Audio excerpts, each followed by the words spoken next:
নমস্কার, আমি ঋতিকা। আমার চ্যানেল গুবলু কুকিং ওয়ার্ল্ডে আপনাদের সবাইকে আবারও স্বাগত।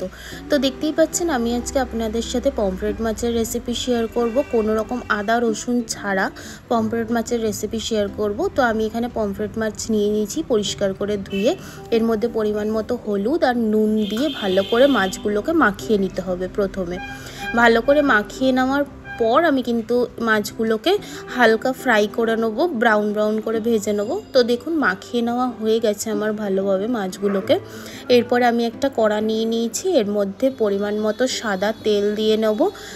দিয়ে তেলটা একটু গরম হয়ে আসলে মাছগুলোকে আমি ছেড়ে দেবো।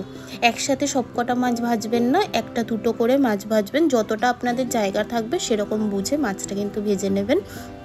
তো দেখুন, আমার একটা সাইড কিন্তু ভেজে নেওয়া হয়ে গেছে।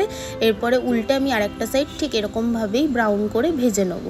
আর সবকটা মাছই কিন্তু আমি এরকমভাবেই ভেজে নেব। মাছগুলো কিন্তু আমার দুটো সাইডই ভালো করে ভাজা হয়ে গেছে। এরপরে আমি তুলে নেব। বেশি কিন্তু কালো করে ভাজবেন না, তাহলে কিন্তু পোড়া পোড়া লাগবে। এরকম ব্রাউন করেই ভাজবেন।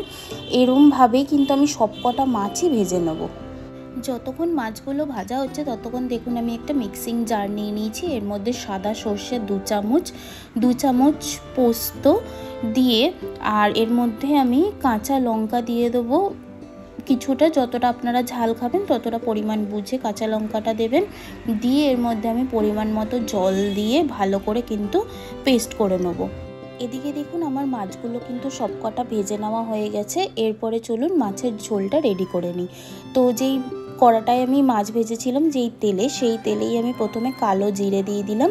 দিয়ে একটু নাড়াচাড়া করে সেই বাটা মশলাটা এর মধ্যে দিয়ে দিলাম। ওই সর্ষে পোস্ত যে বেটে রেখেছিলাম সেই মশলাটা দিয়ে দিলাম। দিয়ে এর মধ্যে পরিমাণ মতো একটু হলুদ দিয়ে নেব, আর স্বাদ অনুযায়ী কিন্তু নুন দিয়ে নেব। দিয়ে ভালো করে একটু নাড়াচাড়া করে নিতে হবে। তারপরে মশলাটাকে একটু কিছুক্ষণ কষিয়ে নিতে হবে। যতক্ষণ না তেল ছাড়বে ততক্ষণ কিন্তু মশলাটা আমি কষিয়ে নেব। তো দেখুন, তেলটা একটু ছেড়ে ছেড়ে এসছে। এর মধ্যে আমি পরিমাণ মতো জল দিয়ে নেব। জল দিয়ে আবার একটুখানি কিছুক্ষণ নাড়াচাড়া করে নেব। নিয়ে একটুখানি ঝোলটা কিন্তু আমি ফুটিয়ে নেব। ঝোলটা ফুটে আসলে ওর মধ্যে কাঁচা লঙ্কা দিয়ে নেব। কাঁচা লঙ্কাটা দিয়ে আবার একটুখানি কিছুক্ষণ ঝোলটা ফুটিয়ে নেব।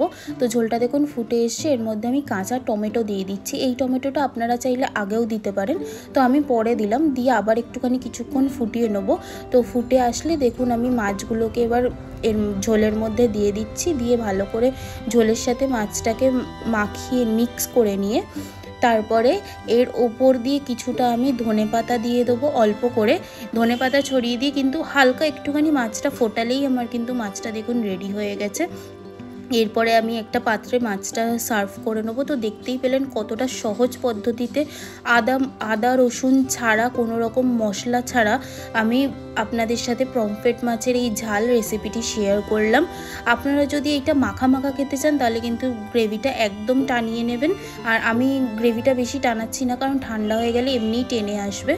তো আপনাদের যদি এই রেসিপিটা ভালো লেগে থাকে তাহলে প্লিজ আমার চ্যানেলটা সাবস্ক্রাইব করে দেবেন, একটা লাইক করে দেবেন, আর কমেন্ট করে জানাবেন যে রেসিপিটা কেমন লেগেছে।